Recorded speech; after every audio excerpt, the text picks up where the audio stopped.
This is the first of the videos on thermochemistry. And in this question, we're asked about what is the change in internal energy. So the equation that we're going to need to use for this problem is that the change in internal energy, delta E, is equal to the heat plus the work. So let's do the heat first. So Q, we're told that this gas during the compression releases 2.4 kilojoules of heat. So right off the bat, we know the magnitude on the heat. It's 2.4 kilojoules. So the only thing we have to do is figure out what is the sign on the heat. So we're told that the gas releases the heat. So when the system releases energy, Q is negative. So in this case, it's going to be negative.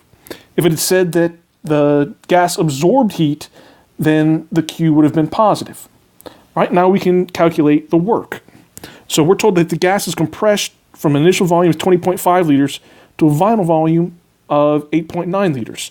So the equation for work is that work is minus the external pressure times the change in volume. So whenever we're calculating a change in something, it's always the final minus the initial. So the change in volume is the final volume minus the initial volume. In this case, our final volume is 8.9 liters, and the initial volume is 20.5 liters. So delta V, the change in volume, is minus 11.6 liters. And so when the gas is compressed, as in this case, delta V is going to be negative. If the gas had expanded, delta V would have been positive. So I can go ahead and plug in my numbers for the work.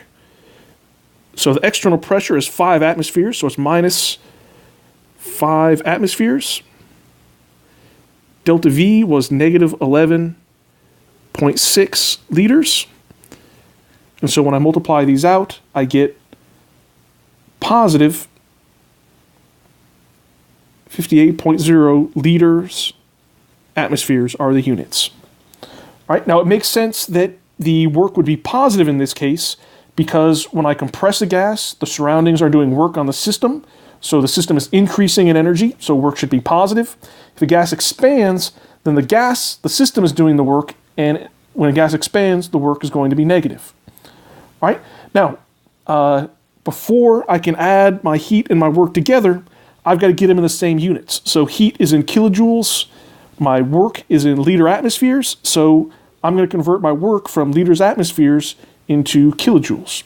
So we're given a conversion factor that 1 liter atmosphere is 101.3 joules.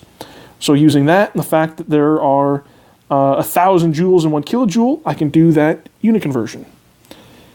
So if I have 58.0 liter atmospheres, I know that 1 liter atmosphere